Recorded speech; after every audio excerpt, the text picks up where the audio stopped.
আসসালামু আলাইকুম বন্ধুরা, সবাই কেমন আছেন? একজন মানুষ যখন নিজের আসল পরিচয়টাই হারিয়ে ফেলে তখন তার আশেপাশের মানুষগুলো সেই শূন্যতাকে নিজের স্বার্থে ব্যবহার করার নানান পায়তারা করে। আর ঠিক এই জায়গাটাতেই দুনিয়া টাকার গোলাম নাটকটি বারবার দর্শকের বুকে এক অদ্ভুত অস্বস্তি তৈরি করে। ২৫ নম্বর পর্বে এসে সেই অস্বস্তিটা এখন আর শুধু অনুভবের জায়গায় সীমাবদ্ধ নেই, সেটা রূপ নিয়েছে এক পরিষ্কার ও তীব্র সংঘাতের।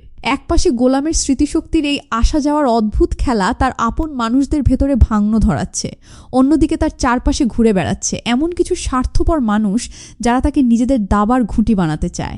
আর এর মাঝেই মন্ত্রীর সাথে গোলামের সরাসরি মুখোমুখি দৃশ্যটি এই পর্বকে নিয়ে গেছে এক অন্যরকম নাটকীয় মাত্রায়।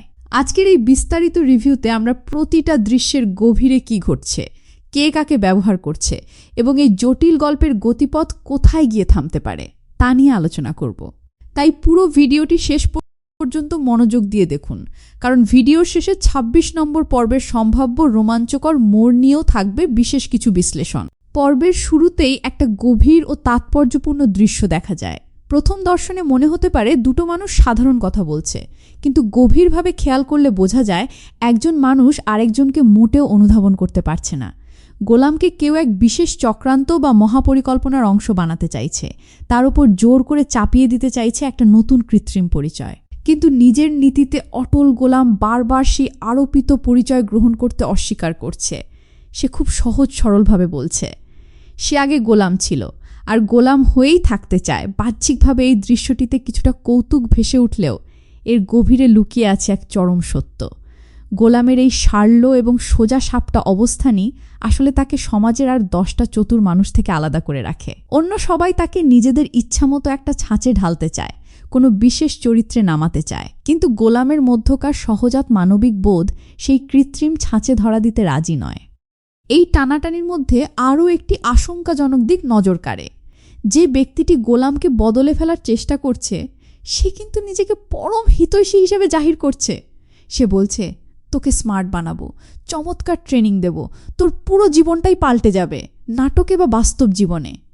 এই ধরনের ছদ্মবেশী মানুষগুলোই সবচেয়ে বেশি বিপজ্জনক, কারণ তারা চরম শোষণের নীল নকশাকে সুযোগ বা উপকারের মোড়কে মুড়িয়ে পরিবেশন করে। একজন সচেতন দর্শক হিসেবে আমরা স্পষ্ট দেখতে পাচ্ছি এই সম্পর্কের ভিত্তি মোটেও সমতা নয়, এখানে স্পষ্ট ক্ষমতার অসাম্য বিরাজ করছে। কিন্তু আমাদের নিরীহ গোলাম কি এই সূক্ষ্ম চালটা সময় মতো ধরতে পারবে, নাকি চক্রান্তের শিকার হবে? এটাই এখন গল্পের সবচেয়ে বড় উত্তেজনার জায়গা। গল্পের আরেকটা গুরুত্বপূর্ণ মোড়ে উঠে আসে গোলামের পরিবারের ওপর হামলার ভয়াবহ প্রসঙ্গ।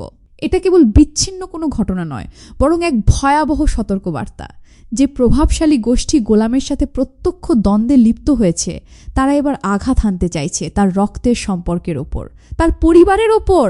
আর এখানেই গোলামের মায়ের আকুল উদ্বেগ ও আতঙ্ক অত্যন্ত জীবন্ত হয়ে ধরা দেয়। একজন মা যখন চোখের সামনে দেখেন যে তার আদরের সন্তান এক বিধ্বংসী ও প্রাণঘাতী লড়াইয়ে জড়িয়ে পড়ছে এবং সেই বিপদের ছায়া এখন নিজের ঘরের ভিটে পর্যন্ত এসে ঠেকেছে, তখন তার আকুতি মোটেও সাধারণ আবেগ নয়, সেটা এক চরম বাস্তব জীবনের ভীতি।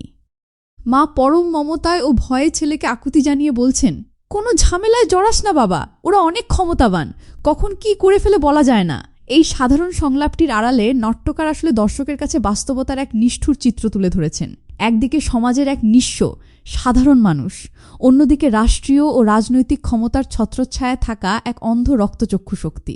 এই অসমান ও অসম যুদ্ধে গোলাম শেষ পর্যন্ত কিভাবে টিকে থাকবে, নাকি ক্ষমতার দাপটে পিষে যাবে, সেটাই দর্শক মনকে প্রতিনিয়ত তোলপাড় করছে। তবে গোলাম তার মায়ের ভয় দূর করতে শান্ত কণ্ঠে আশ্বস্ত করে বলে যে সে কেবল কথা বলতে যাচ্ছে, কোনো মারামারি বা ঝামেলায় জড়াবে না। কিন্তু কথাটি বলার সময় তার গলার ভেতর যে অনড় দৃঢ়তা ফুটে ওঠে তা একদিকে যেমন তার সাহসের পরিচয় দেয়, অন্যদিকে হয়তো তার অতিরিক্ত সরলতাকেও প্রকাশ করে। এরপরই আসে এই পর্বের অন্যতম আবেগঘন এবং হৃদয়স্পর্শী একটি মুহূর্ত।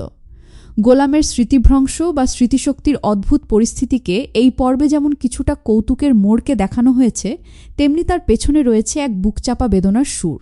রাতে বাড়ি ফিরে গোলাম হঠাৎ অত্যন্ত উৎফুল্ল হয়ে দাবি করে তার সবকিছু মনে পড়ে গেছে, কিন্তু তার স্ত্রী যখন গভীর অনিশ্চয়তা নিয়ে তাকে নির্দিষ্ট কিছু প্রশ্ন করেন তখন স্পষ্ট হয়ে যায় যে গোলামের স্মৃতি আদতে পুরোপুরি ফেরেনি, কেবল কিছু খণ্ডিত স্মৃতি ভেসে উঠেছে। আবার পরক্ষণেই গোলাম দাবি করছে তার সব মনে আছে।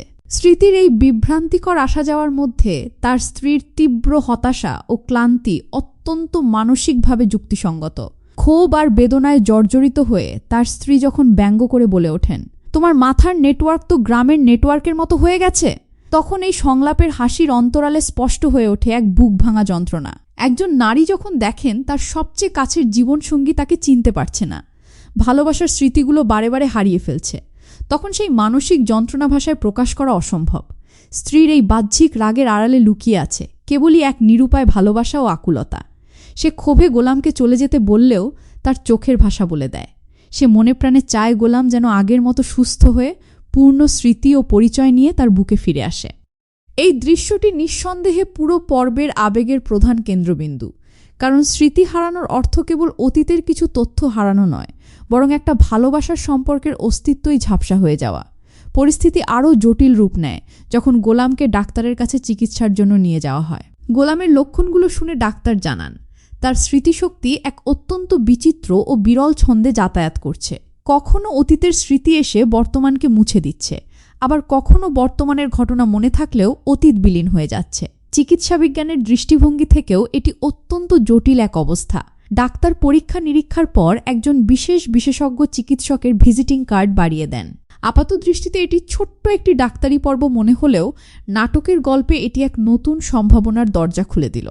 সামনে হয়তো এই বিশেষজ্ঞ ডাক্তারের হাত ধরেই গোলামের জীবন ও মেধার কোনো বড় পরিবর্তন বা সত্য উন্মোচিত হতে চলেছে। ডাক্তারের চেম্বারেই ঘটে যায় আরও একটি হালকা কিন্তু বেশ তাৎপর্যপূর্ণ ঘটনা। গোলাম হঠাৎ করে পকেটে কোনো একটা বস্তু লুকিয়ে ফেলছে এমন সন্দেহ তৈরি হয়। তার সাথে থাকা সঙ্গী তখন বেশ তাগাদা দিয়ে গোলামকে পকেট খুলে দেখাতে বলে। মুহূর্তটির মধ্যে এক ধরনের বিব্রতকর লজ্জা ও কৌতুক তৈরি হলেও পরবর্তীতে স্পষ্ট হয় যে বিষয়টি মোটেও সেরকম ছিল না। এই ছোট ঘটনাটি দুটি দিক নির্দেশ করে। একদিকে মানসিক অস্থিরতার কারণে গোলামের বাহ্যিক আচরণ কিছুটা অনিয়ন্ত্রিত হয়ে পড়েছে, অন্যদিকে তার এই অনিচ্ছাকৃত ভুল আচরণগুলো তার আশেপাশের মানুষকেও বারবার বিব্রত ও চিন্তিত করে তুলছে। তার সঙ্গী যখন স্বীকার করেন যে স্মৃতি হারানোর পর থেকেই গোলামের মানসিক আচরণের এই পরিবর্তন, তখন সেখানে কেবল অভিযোগ নয়, বরং গোলামের প্রতি তার এক প্রকার দায়িত্ববোধ ফুটে ওঠে। এরপরেই পর্দায় ফুটে ওঠে পর্বের অন্যতম অনুপ্রেরণাদায়ক ও শক্তিশালী দৃশ্য। রাস্তায় এক মেয়েকে কোনো এক লম্পট উত্ত্যক্ত ও হয়রানি করছিল। বিষয়টি নজরে আসতেই বিন্দুমাত্র দ্বিধা না করে ধেয়ে যায় গোলাম। এই দৃশ্যে গোলামের চরিত্রের যে নিঃস্বার্থ সাহস ও ন্যায়নীতি ফুটে ওঠে, তাই আসলে তার আসল পরিচয়। সে দৃঢ় কণ্ঠে বলে ওঠে, এই শহরের প্রতিটা মেয়ে আমার বোন, আর প্রতিটা নারী আমার মায়ের মতো। কথাগুলো খুব সাধারণ মনে হলেও যে মানুষটা নিজের পরিচয় ও অতীত স্মৃতি ধরে রাখতে হিমশিম খাচ্ছে, সে যখন অন্যের সম্ভ্রম ও সুরক্ষায় এভাবে বুক চিতিয়ে দাঁড়ায়, তখন তার নৈতিক মূল্যবোধ মহৎ হয়ে ওঠে। তবে নাটকে চমৎকার এক নাট্যীয় মোড় আসে যখন মুহূর্ত পরেই উন্মোচিত হয়, উত্ত্যক্তকারী লোকটা আসলে মেয়েটিরই স্বামী। ভুল বুঝতে পেরে মুহূর্তের মধ্যে অপ্রতিভ ও লজ্জিত হয়ে পড়ে গোলাম। সে বিনয়ের সাথে পিছিয়ে আসে এবং তাদের নিজেদের পারিবারিক বিবাদ ঘরে গিয়ে মেটানোর সুপরামর্শ দেয়। হালকা কৌতুকের মাধ্যমে দৃশ্যটি শেষ হলেও এর আড়ালে এক গভীর সামাজিক বার্তা রয়েছে। মানুষের উদ্দেশ্য বা অনুভূতি শতভাগ সৎ হলেও বাস্তব পরিস্থিতি সবসময় বাহ্যিক চেহারার সাথে মেলে না। গোলামের বিচার ভুল ছিল, কিন্তু তার ভেতরের প্রতিবাদী সত্তাটি ছিল খাঁটি ও পবিত্র। 25 নম্বর পর্বের সবচেয়ে হাই ভোল্টেজ ও বহুল প্রতীক্ষিত মুহূর্তটি আসে যখন গোলাম সরাসরি দুর্নীতির আখড়া মন্ত্রীর সাথে মুখোমুখি অবস্থান নেয়। গোলাম ভয়ডরহীনভাবে মন্ত্রীর আলিশান বাসভবনে গিয়ে কড়া ভাষায় জানতে চায় কোনো সাহসে মন্ত্রীর গুন্ডাবাহিনী তার বাড়িতে হামলা চালিয়েছে। মন্ত্রী প্রথমে তার স্বভাবসুলভ দাম্ভিকতায় অন্যায়কে ঢাকার চেষ্টা করে বলে, টাকা নিলে তো ফেরত দিতেই হবে, প্রমাণ দেখাও, তারপর কথা বলো। কিন্তু তার এই প্রতিটি বাক্যের পেছনে লুকিয়ে থাকে ক্ষমতার অহংকার ও জোর জুলুমের আস্ফালন। কিন্তু গোলাম যা করে তা মন্ত্রী তো দূর, দর্শককেও চমকে দেয়। গোলাম সরাসরি মন্ত্রীর 1000 কোটি টাকার মেগা দুর্নীতির চিত্র এক এক করে উন্মোচন করতে শুরু করে।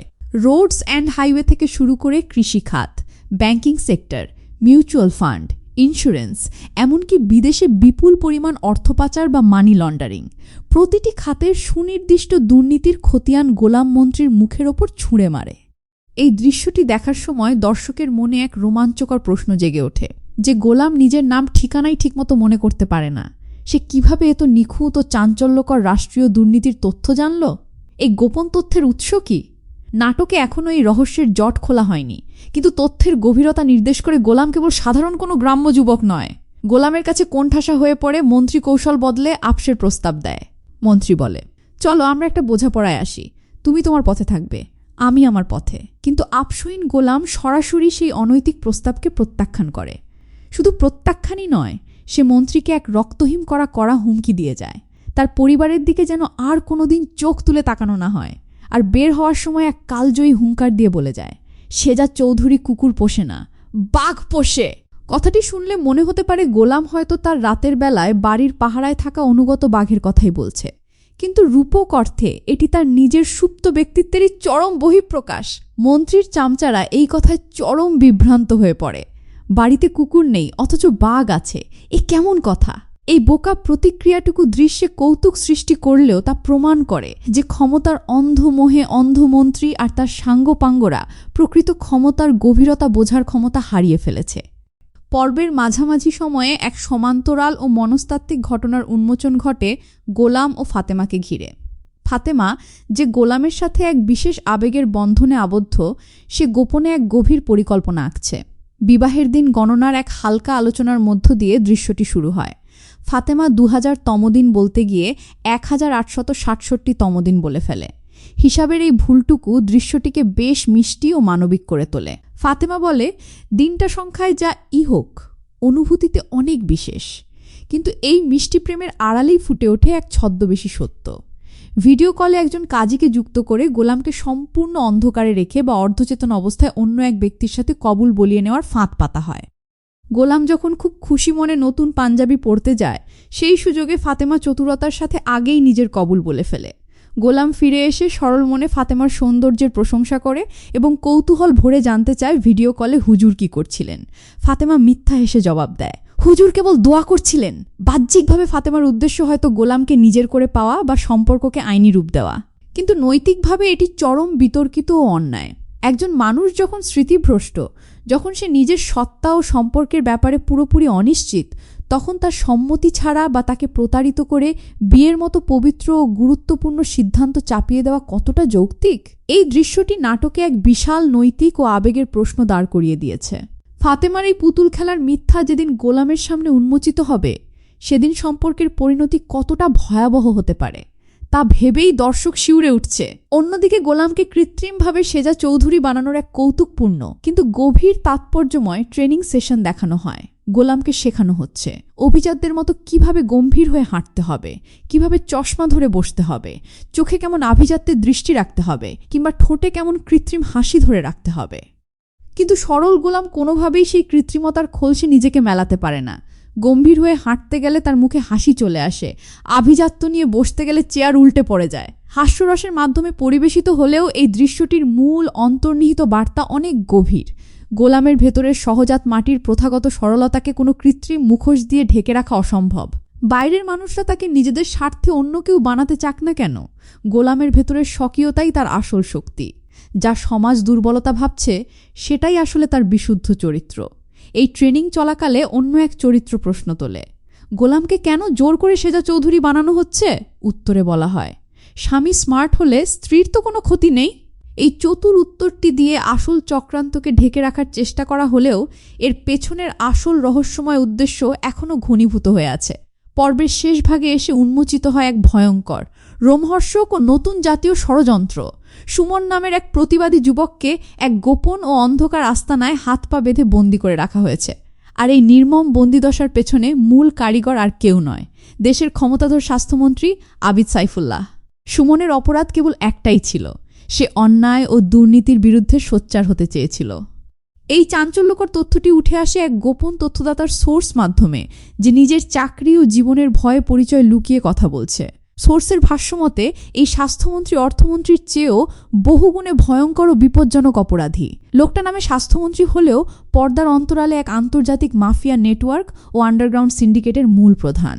সবচেয়ে ভয়াবহ তথ্য হল, এতিম ও পথশিশুদের ব্যবহার করে এক অন্ধকার ও নির্মম অবৈধ ব্যবসা পরিচালনা করছে এই মন্ত্রী। এই বিস্ফোরক উন্মোচনটি পুরো নাটকের মোড়কে এক ধাক্কায় অনেক বড় ক্যানভাসে নিয়ে গেল।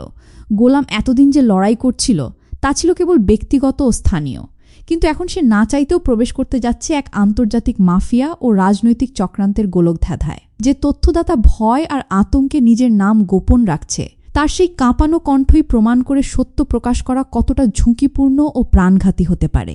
পুরো ২৫ নম্বর পর্বটিকে এক সুতোয় গাঁথলে স্পষ্ট দেখা যায়, গোলামের জীবন এখন চারিদিক থেকে ঘেরা এক জটিল ঘূর্ণাবর্তের রূপ নিয়েছে। একদল তাকে কৃত্রিম পরিচয় চাপিয়ে দাবার ঘুঁটি বানাতে চাইছে, ফাতেমা তাকে গোপনে বিয়ের বন্ধনে বাঁধতে চাইছে, রাষ্ট্রীয় ক্ষমতাবান মন্ত্রীরা তাকে চিরতরে নিশ্চিহ্ন করার ছক কষছে, আর অন্যদিকে নিয়তি তাকে ঠেলে দিচ্ছে এতিম শিশুদের সুরক্ষায় এক বিশাল মাফিয়া সিন্ডিকেটের বিরুদ্ধে লড়াইয়ে।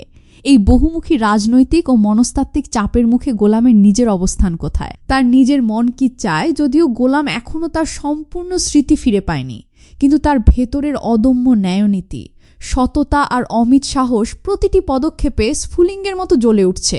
মন্ত্রীর মুখোমুখি দাঁড়িয়ে বুক চিতিয়ে কথা বলা কিংবা রাস্তায় অপরিচিত নারীর সম্মানে এগিয়ে যাওয়া, এগুলো কোনো স্ক্রিপ্ট লেখা নায়কের কৃত্রিম অভিনয় নয়।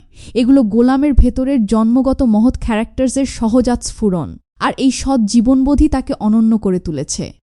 আগামী ২৬ নম্বর পর্বে যা ঘটতে পারে বিশেষ সম্ভাবনা। ১. স্মৃতি পুনরুদ্ধারের নতুন ধাপ।